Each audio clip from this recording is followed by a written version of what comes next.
Good morning, student. Today we are going to discuss about law of reciprocal proportion. Students, earlier in the law of chemical combination, we have studied about the very first law, that is law of conservation of mass, where we have seen that matter can neither be created nor destroyed, or basically the laws states that in all physical and chemical change, the total mass of reactant is equal to the total mass of product. Okay, and now students, that is basically it says that if we are combining carbon and oxygen and it result in formation of carbon dioxide, then basically the total mass of reactant will be equal to the total mass of product. Okay, so for here it will be, you can see the mass of carbon as 12 and mass of oxygen, that is 32. Okay, so for this it will be 44, and similar will be the case for this carbon dioxide. Okay, that is 44 gram. The reactant weight separately, that is carbon is 12 gram, oxygen is 32 gram, and here carbon dioxide is about 44 gram. So this is the very first law. Now student, talking about the second law. The second law was law of definite proportion. Here we have seen that whatever the compound, okay, the similar compound taken from any source, suppose we have taken the example of H2O.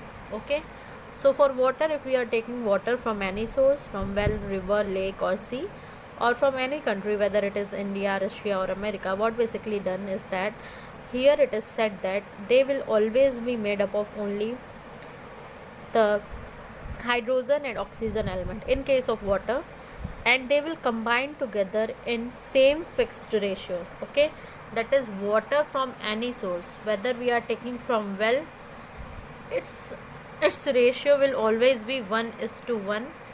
Okay, that is 1 part of hydrogen and 8 part of oxygen.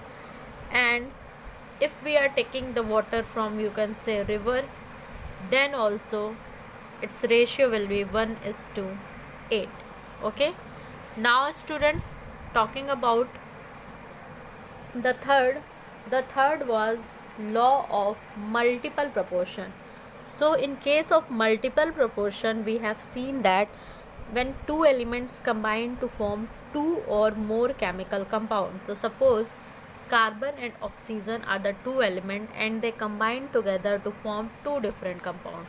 The very first compound is, suppose, carbon dioxide, and the second compound is carbon monoxide. Okay, so for this what you have to just see is that the masses of one of the element which combine with a fixed mass of the other bear a simple ratio.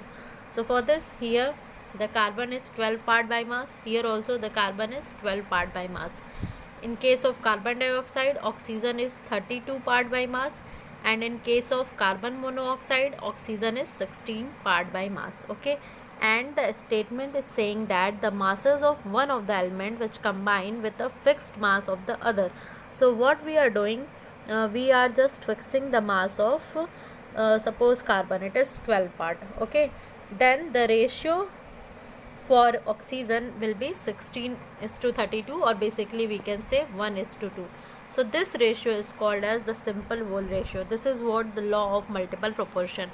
And now the law is the law of reciprocal proportion. Okay, so from the word itself it is defining the law. Basically what is happening here, this law was put forward by scientist Richter in 1792, and you have to just look over it, saying that it is stated that the ratio of masses of two element, okay, suppose there is two element A and B which combine separately with a fixed mass of the third element, and they are combining separately with a fixed mass of third element. Okay, then what happens, suppose the third element is C, either the same or some simple multiple of the ratio of the masses in which A and B combine directly with each other. Okay, so what you have to just suppose a condition, okay, where we are taking the exam elements like carbon and oxygen. So these are the two element A and B, and they combine separately with the third element, that is H. Okay, A and B are carbon and oxygen, and it is combining with the third element, that is hydrogen. So you have to just basically consider this condition. Okay, or let me draw it straight. You have to consider this condition. We are having carbon as A, oxygen as B, and hydrogen as C. Okay, these are the three elements. Now what is happening, the you can see, if carbon combine with hydrogen, there may be many examples, but let us suppose it forms CH4, that is methane. Okay, and carbon combine with oxygen and it forms CO2, that is carbon dioxide. Okay, and hydrogen combine with oxygen and forms H2O. Okay, that is water. So students, here you can see this is A, this is B, and the statement is the ratio of masses of two elements.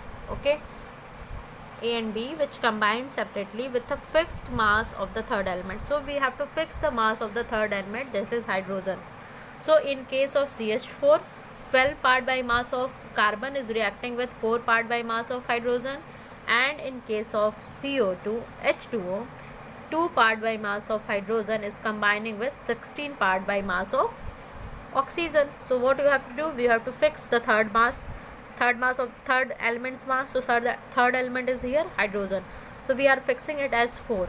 Then the ratio of oxygen to carbon will be, you can see here, basically here 16 part by mass, here 14 part by mass. Okay, so this is what called the ratio, or you can correlate this with the carbon dioxide, the third element, the third compound form. It is 16, 16, 32 part by mass, and carbon is what, 12 part by mass.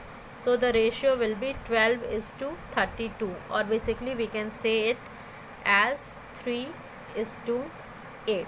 This is what the law of reciprocal proportion. Okay, thank you class.